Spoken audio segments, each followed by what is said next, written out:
할렐루야. 아멘. 하나님 앞에 예배 자리에 나오신 우리 성도님들 참 잘 오셨습니다.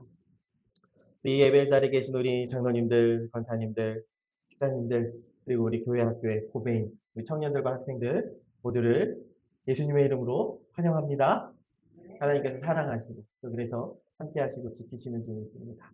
우리 이렇게 또 고백하고 인사해야죠. 기대가 됩니다. 기대가 됩니다. 우리 하나님께도 오늘 이렇게 고백합시다. 하나님, 오늘도 하나님을 기대합니다. 네, 하나님을 기대하는 기대함이 우리 안에 있기 원합니다. 우리 성도님들 한 주간 평안하셨죠? 이렇게 물으면 평안하다고 대답하라고 묻는 것 같지요. 네, 평안하셨으리라 믿어요. 오늘 사순절 두 번째 주일인데요. 또 동시에 우리 민족이 일제 억압에 맞서서 자유를 외쳤던 3.1절의 기념일이기도 합니다. 3.1절 독립운동의 주축이 되었던 이들이 우리 믿음의 선배들입니다. 잃어버린 나라를 되찾기 위해 수많은 피와 희생이 필요했는데 기꺼이 나서서 피 흘렸던 우리 믿음의 선배들을 기억합니다. 그들이 그렇게 했던 것처럼 죄악의 어둠 속에 갇힌 우리에게 생명을 주시기 위해 예수님께서 십자가 고난 당하신 줄 믿습니다. 100여 년 전에 우리 민족의 선조들이 목숨을 걸고 되찾고자 했던 것이 조국의 자유였다면 오늘 사순절을 지나는 우리는 십자가를 통해 얻은 것이 죄와 사망의 억압으로부터의 영원한 자유, 예수님이 그 자유와 은혜를 우리에게 허락하신 것을 깨닫고 알고 믿는 은혜 있기를 원합니다. 오늘 우리 사순절 두 번째 주간에요. 그 십자가를 통해 예수님께서 우리에게 주신 그 완전한 해방과 자유의 은혜를 함께 나누고자 합니다. 우리 성도님들 사순절 보내면서 이번 사순절에 제가 특별히 십자가에 대해 계속 묵상하고 말씀을 나누고 있는데 예수님께서 우리를 위해 지신 그 십자가가 우리에게 얼마나 놀라운 은혜인지를 그 은혜를 깨닫고 누리는 사순절이 되기를 정말 간절히 바라고는. 그래서 그 십자가를 생각하면 자다가도 눈물이 나고 힘든 그 순간에도 은혜가 되고 새 힘을 얻게 되는 그런 우리 성도님들이 되시기를 원해요. 오늘 본문의 이야기는 너무 유명한 얘기죠. 가늠하다가 현장에서 붙잡혀온 한 여인을 향한 예수님의 놀라운 복음의 선포를 오늘 말씀하고 있어요. 오늘 본문의 말씀은요, 특별히 예수님의 십자가가 우리에게 얼마나 큰 위로고 참된 자유인지를 알게 합니다. 말씀을 볼까요? 어느 날 아침에 예수님이 다시 성전에 들어오시니 백성들을 가르치시는데 갑자기 소란스러운 소리가 들립니다. 막 사람들이 막 시끌시끌하고 웅성웅성해요. 막 소리도 지르고 막 보니까 서기관들과 바리새인들이 한 여인을 거칠게 끌고 들어와서 사람들 앞에, 예수님 앞에 세웠어요. 그러면서 말합니다. 이 여인이 가늠하다가 현장에서 붙들렸다. 근데 이 여인을 누가 끌고 왔다고요? 성경이 말하기를 서기관들과 바리새인들이 누구예요? 당시에 신앙생활 또 삶을 가르치는 지도하는 종교 지도자들이에요. 그들은 하나님이 누구신지 율법이 무엇인지 누구보다 잘 아는 사람들이었죠. 그것을 가르치며 그것을 지키며 사는 사람들이었어요. 그런데 그들이 알고 믿는 율법에 의하면 이렇게 가늠하다가 현장에서 어떤 사람에게 들키면 어떻게 하죠? 그것을 본 사람이 즉시로 돌로 쳐 죽이도록 되어 있어요. 율법대로는. 그런데 지금 예수님을 찾아온 이들은 자신들이 그 현장을 목격했던 목격자임에도 불구하고 어떻게 해요? 자기들이 직접 돌로 친 게 아니라 예수님 앞으로 이 여인을 끌고 왔어요. 그들이 왜 그랬을까요? 성경은 그들이 그렇게 한 특별한 이유가 있었다고 말합니다.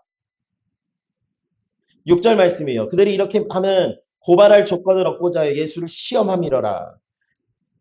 그들이요. 그동안에 예루살렘에서 종교 지도자들로 살며 사람들의 존경도 받고 지지도 받고 그랬어요. 그런데 어느 날 난데없이 한 청년이 나타나서 자기들보다 성경도 더 잘 가르치고 설교도 잘할 뿐 아니라 당시 치료하기도 어려운 불치병과 같은 질병들도 고쳐주고 귀신도 쫓아내고 심지어는 죽은 사람까지 살려내는 일이 벌어집니다. 그러니까 그가 하는 일들을 통해 사람들이 점점 자기들에게서 그 예수라는 청년에게로 떠나갔어요. 그러니까 자기들이 위기 상황이에요. 저 예수를 어떻게 처리하지 않으면 이제 옛날과 같은 영광을 누리지 못해요. 그러니까 그들이 어떻게 하면 이 예수를 궁지에 몰아넣을까 어떻게 하면 그를 시험할 수 있을까? 어떻게 하면 그를 몰락시킬 수 있을까? 하다가 이 사건을 만난 거예요. 가늠하다 현장에서 붙잡힌 이 여인, 그리고 그 여인을 예수님 앞에 세웁니다. 그러면서 말합니다. 4절에 선생님이여, 이 여자가 가늠하다 현장에서 붙잡혔습니다. 5절 말씀에 모세의 율법에는 이러한 여자는 돌로 치라 했는데 선생님 어떡할까요? 그들이 지금 질문하는 것 같지만 사실은 시험하고 있는 거죠. 지금 가늠하다 현장에 잡혀온 여인은 현행범이에요. 모세의 율법대로면 두말할 것 없이 돌로 치는 거예요. 그런데 그동안 예수님께서 가르쳐 오신 것이 무엇이죠? 서로 사랑하라. 심지어는 원수까지도 사랑하라 하셨어요. 그리고 실제로 예수님은 유대 종교 지도자들, 유대인들이 가까이 하지 않았던 사마리아인들, 또 상종하지 않는 세리나 창녀들, 또 죄인들까지 가까이 하며 그들에게 사랑을 베푸셨고 그들을 치유하셨고 그들을 위로해 주셨어요. 그런데 그들은 이렇게 사랑하라고 가르치신 예수님께서 지금 이 죄인, 이 가늠하다 현장에서 잡혀온 이 여인을 향해 어떻게 말할까? 그들이 이렇게 생각합니다. 예수님 이제 우리 함정에 빠졌어요. 이 여자를 사랑하라 용서하라고 말하면 현행범으로 잡혀온 그 여인을 살려주게 되면 모세의 율법에 하나님의 율법에 어긋나는 행동이야. 그것으로 고발할 것이고 만약 돌로 치라고 말한다면 그동안 자신이 외쳐온 사랑과 용서가 그 용서의 가르침과 전혀 다른 것이 되니 이 사람은 거짓말하는 사람이 될 거다. 어떻게든 빠져나갈 수 없는 함정이다라고 생각했죠. 이때 이렇게 하고 있는 이 사람들의 마음을 지배하고 있었던 생각이 무엇이냐? 그것을 표현해주는 단어가 성경에 오늘 본문에 등장하는데 10절과 11절의 말씀에 보면 한 단어가 있어요. 어떤 단어일까요? 정죄라는 단어예요. 이 신약 성경에 쓰여진 원어인 헬라어로 보면 정죄하다 이 단어는 카타크리노라는 단어인데 이 단어에는 아래로 뭐뭐에 반대하여라는 뜻의 카타라는 단어와 판단하다 심판하라는 크리노가 합쳐진 용어인데 법적 용어예요. 어떤 거냐면 누군가를 짓눌러서 완전히 깔아뭉개고 너는 죽어 마땅한 죄인이야. 너는 이런 존재야 라고 사형 선고를 내릴 때 쓰는 단어예요. 정죄하다. 그곳에 지금 모인 사람들이 모두 다 이 여인을 어떻게 하기 위해 모인 거예요? 정죄하다. 너는 죄인이야. 너는 죽을 자야. 너는 사형수야. 하기 위해 모인 거예요. 어떻게든 돌을 던질 준비를 하고 모여있는 사람. 이 숨막히는 위기의 순간에 근데 예수님은 어떻게 하시죠? 6절과 8절 말씀해 보니까 예수님이 동일한 행동을 두 번 하시는데 거기서 대고 무슨 말씀을 하지 않으세요. 그냥 몸을 굽혀서 손가락으로 땅에 무엇인가를 쓰세요. 사람들이 저게 뭐 하는 짓이야? 웅성웅성 됩니다. 근데 예수님이요. 그냥 땅에 뭔가를 쓰세요. 계속해서 사람들이 다그치니까 예수님이 일어나 7절에 너희 중에 죄 없는 자가 먼저 돌로 치라 라고 한마디를 하시죠. 누구도 생각하지 못했던 대답. 용서하라 하거나 죽이라 하거나 할 줄 알았는데 전제가 붙은 말을 하신 거예요. 죄 없는 자가 돌로 치라. 이 짧은 한마디에 이 사람들이요. 어떻게 돼요? 9절 말씀 보니까 양심에 큰 가책을 받아요. 죄 없는 자가 돌로 치라는 이 말에 양심이 걸린 거예요. 왜요? 나는 죄가 있고. 자기의 죄가 덜컥 생각나는 거예요. 그만큼 긴 세월을 살아왔기에 죄를 더 많이 지으며 살아왔을 어른들부터 시작해서 젊은이들까지 누구도 나는 죄가 없으니 돌로 칠 거야 할 수 있는 자가 없었습니다. 지금 바리새인 서기관들 겉으로는 존경받는 종교 지도자들이었지만 그들 역시 예수님의 이 말을 들을 때 양심에 큰 가치, 자기들의 죄가 생각납니다. 그들 역시 똑같은 죄인이었죠. 그래서 그들이 어떻게 합니까? 하나 둘씩 슬그머니 돌을 내려두고 다 그 자리를 떠났어요.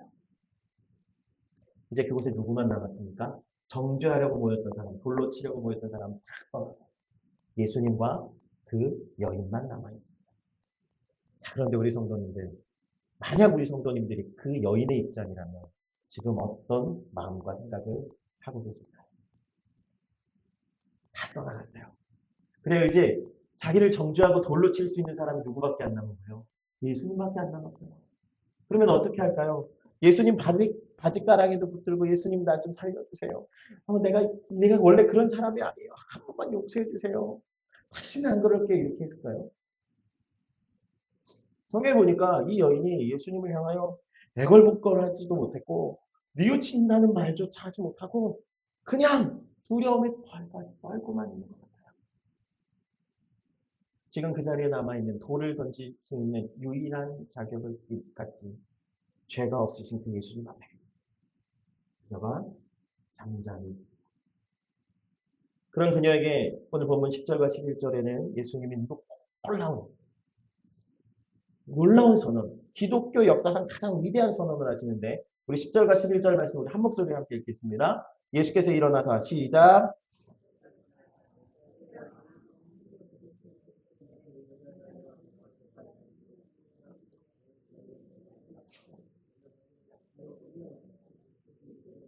나도 너를 정죄하지 아니하노니 가서 다시는 죄를 범하지 말라 하시니라. 아멘. 사랑하는 우리 성도님들, 예수님이요 지금 뭐라고 말씀하세요? 너 죄를 묻지 않겠다 하시겠죠. 정죄하지 않겠다 하세요. 용서하신다는 말씀이죠. 왜 예수님은요 이 여인에게 죄값을 치르게 하지 않으시고 또 정죄하지 않으시고 그냥 용서해 주실까요? 왜요? 예수님의 용서에는 조건이나 이유가 없기 때문입니다. 하나님은요 조건을 달고 용서하시는 분은 아니세요. 무조건 용서하세요. 우리를 향하신 하나님의 용서는 그래요. 조건이 필요 없어서가 아니라 이미 그 모든 조건을 대신 지불하셨기 때문입니다. 이게 십자가의 은혜입니다. 우리를 조건 없이 용서하시기 위해서 예수님께서 십자가에서 대신 죽으셔서 그 값을 이미 다 치르셨어요. 우리는 그 은혜로 값없이 용서함을 받았고 구원받게 되었어요. 우리가 예수님 당시에 없었으니까 6절과 7절 말씀에 예수님께서 땅에 쓰신 글씨가 무엇인지는 정확히 알지 못하겠어요. 어떤 이들은 그러더라고요. 예수님께서 그곳에 온 사람들 죄목을 거기다 땅에다 적었을 거다. 그래서 바리새인 중에 뭐 너는 이랬지, 너도 이랬지, 너는 헌금을 갈취했지. 그래서 그거 보고 자기가 죄가 드러난 게 깜짝 놀라서 다 그 자리를 떴을 거다라고 얘기하고 하기도 하더라고요.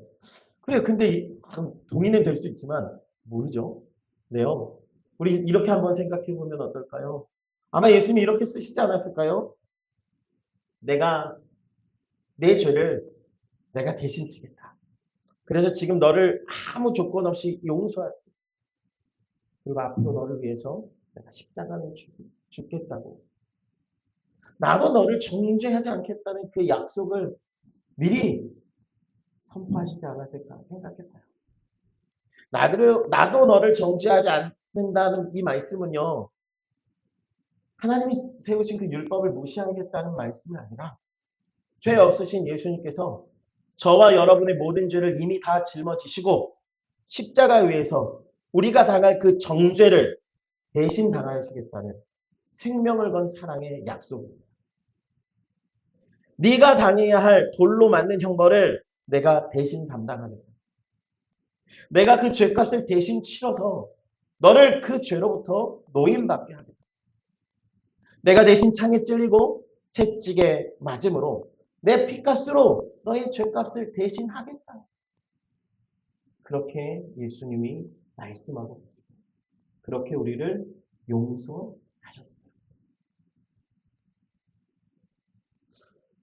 누가복음 15장에 보면 잘 아시는 탕자의 비유 이야기가 나옵니다. 그런데 우리 성도님들 잘 아시는 대로 성경에는 탕자라고 얘기하지 않습니다. 우리가 그의 행동이 망나니 같은 아들이니까 탕자라고 이야기하는 것이지. 저는 이게 참 의미가 있다고 생각해요. 우리의 입장에서 보면 탕자인데 하나님의 입장에서 보면 탕자로 보지 않으십니다. 이 둘째 아들 이야기죠. 둘째 아들이 아버지의 재산을 미리 받아서 사실 아버지 살아계실 때 재산 달라고 하는 건 아버지 언제 돌아가실 거예요? 빨리 죽어요? 하는 이야기라고. 말할 수 없는 불효인데 네가 그렇게 해가지고 재산을 다 먼저 미리 땡겨받아서 먼 타국에 가서 허랑방탕하게 다 낭비하고 난 뒤에 거지가 됩니다.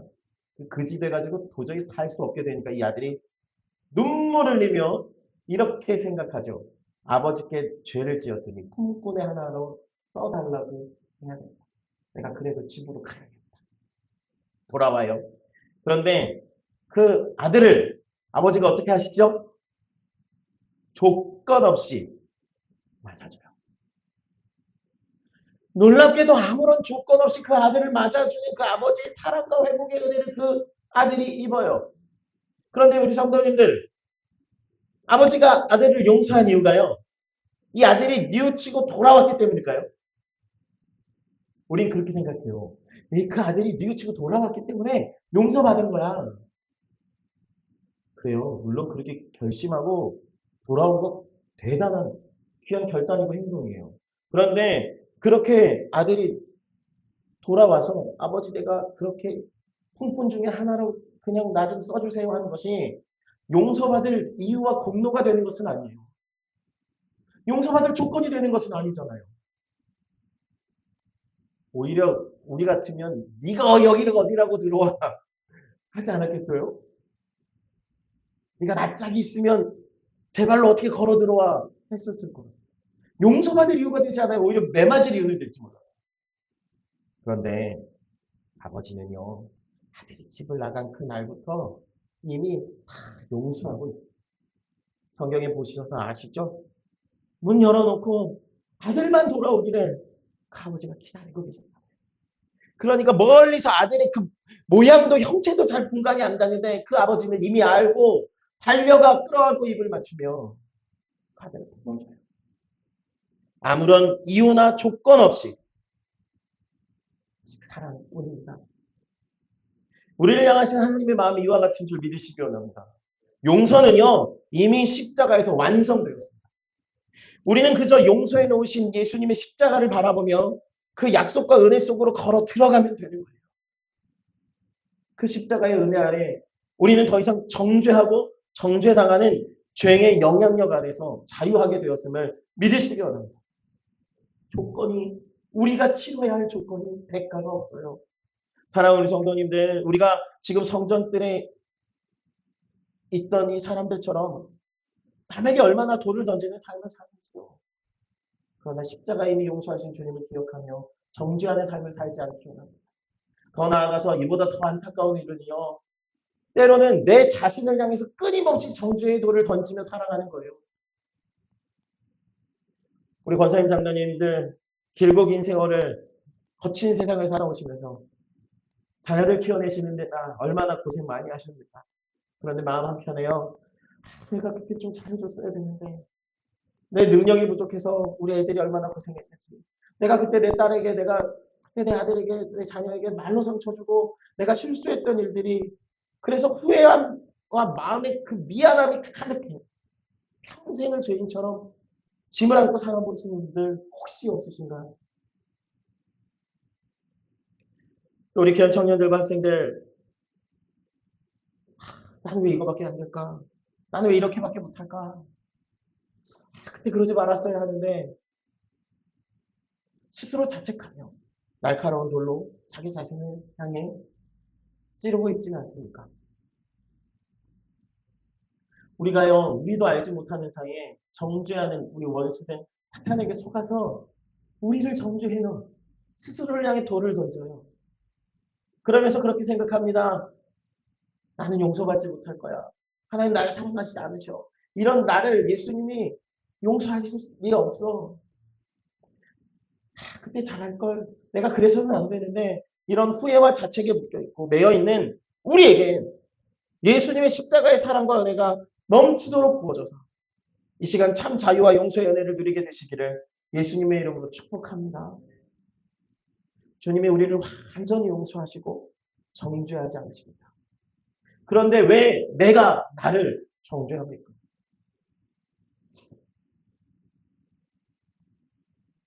어느 교회에 평생을 시장에서 장사하며 사남매를 홀로 키워낸 연세 지긋한 권사님의 이야기예요. 권사님이요. 그 자식들에게 늘 미안한 마음이에요. 내가 좀 더 잘해줬으면, 내가 좀 더 번듯했으면. 그래서 예배당에 나와서 기도할 때마다 하나님 저는 죄인입니다. 배운 것도 없고 못난 어미를 만나서 우리 애들을 고생만 시켰습니다. 눈물만 흘려요. 남이 혹은 자녀들이 그 권사님에게 돌을 던져 정죄한 게 아니라 스스로가 자기를 정죄하고 용서하지 못해요. 평생 자신을 정죄하고 살았어요.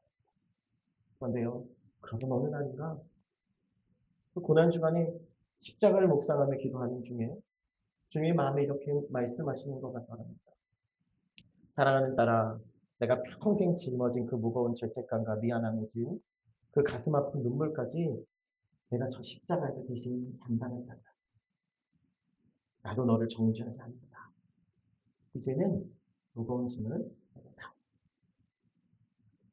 그 마음에 그 음성이 들려오는 그 순간에요. 권사님이 수십 년 동안 떨쳐지지 않았던 그 무거운 그 정죄감, 그 돌이 십자가 앞에 내려놓아지더라. 그제서야 예수님의 그 은혜 안에 자유함을 얻게 되었다고 하고 하더라고요. 하나 우리 성도님들, 사탄은요 자꾸만 우리의 과거와 연약함을 들추어내면서 너는 부족해, 너는 죄인이야, 너는 안 돼, 그것과 이것밖에 안 되잖아. 너는 돌에 맞을 자야. 정죄합니다. 그러나 우리 예수님은 오늘 이 시간 우리 성도님들의 그 마음을 어루만지시며 분명하게 이렇게 말씀하십니다. 나는 너를 정죄하지 않는다. 남을 향하여 찌르는 정죄와 스스로를 찌르는 그 자체까지도 예수님이 십자가 앞에 내려놓으시기 원합니다. 우리를 대신해서 모든 죄를 담당하신 그 주님의 넓은 품 안에서 우리의 평생의 삶을 그 자유함 속에 기쁘고 당당하게 살아가시는 열방교회 모든 성도님들이 되시기를 예수님의 이름으로 축복합니다. 이제 말씀을 맺습니다. 사랑 우리 열방교회 성도님들 그리고 우리 청년들과 학생들, 우리는요 나약해서 죄를 지으며 살아가는 존재들입니다. 만약 우리가 저 성전들에 끌려온 여인과 같았다면 우리는 돌을 들고 있을 자격이 없는 자죠. 살다 보면 스스로가 미워질 때도 있고 과거의 잘못과 후회가 우리를 짓누를 때도 있습니다. 세상은 우리를 향하여 끊임없이 정죄합니다. 나도 나를 향해 끊임없이 정죄하고 자책합니다. 하지만 예수님께서 오늘 우리에게 분명히 말씀하십니다. 나도 너를 정죄하지 아니하노라. 주님께서 십자가 위에서 우리의 모든 죄를 대신 짊어지심으로 우리가 정죄당하지 않게 하셨습니다. 우리는 정죄당할 이유가 없는 사람. 이 사순절 기간에 아무런 조건 없이 우리를 대신하여 정죄당하셔서 우리를 정죄당하지 않게 하시는 예수님의 그 은혜와 사랑을 굳게 믿으시기 원합니다. 나를 대신한 그 사랑을 확신하시고 우리를 대신하여 모든 값을 치르셔서 내 죄를 내가 대신 지겠다. 그래서 너는 정죄당하지 않을 자다 선언하시는 그 예수님의 약속과 위로를 붙들고 우리의 심령의 놀라운 위로와 평강으로 은혜와 약속 가운데 살아가시는 하나님 주의 성도님들 되시기를 예수님의 이름으로 축복합니다. 굳이 마지막으로 한 가지를 더 첨언하자면 오늘 말씀에 예수님이 11절에 예수께서 이르시되 나도 너를 정죄하지 아니하노니 가서 다시는 죄를 범하지 말라 하시니라 하실 때 우리는 이 뒷부분에 강조함을 둘 때가 많아요. 다시 죄짓지 말라고 하셨다. 그런데 사랑하는 우리 성도님들 예수님이요 우리가 완전하여 다시 죄짓지 않을 거라고 생각하실까요? 우리의 연약함을 하나님은 아시죠. 그래요. 예수님의 사랑을 알기에 죄짓지 않기를 원하시죠. 그런데 여기서 이 죄는요. 정죄하는 죄. 나를 정죄하는 죄. 남을 정죄하는 죄. 그 죄로 인해 계속 묶이는 그 죄. 그것으로부터 주님이 이미 다 용서하셨으니 그 죄와 죄책감에 묶여 살지 않도록 우리에게 약속하고 계십니다. 그래서 오히려 이 말씀하심의 핵심은요. 우리를 정죄하지 않으시겠다는 사랑의 선포이고 선언입니다. 그 일을 위해 예수님이 이미 다 값을 치르시고 보혈을 흘려주셨어요. 그래서 우리는 그 은혜를 힘입어 용서의 자리에, 약속의 자리에, 위로의 자리에 나아가는 거예요. 죄 많은 둘째 아들이지만 아버지께 나아가는 거예요. 이미 조건을 다 집어넣으시고 그냥 이유 없이 우리를 품어주시는 그 하나님의 은혜를 누리시는 주의 성도님들 되시기 원합니다. 우리 오늘 말씀 기억하면서 이 찬양으로 고백하고 잠시 하나님 앞에 기도하는 시간 갖기 원하는데요. 우리 보혈을 지나 반주해 주시고요.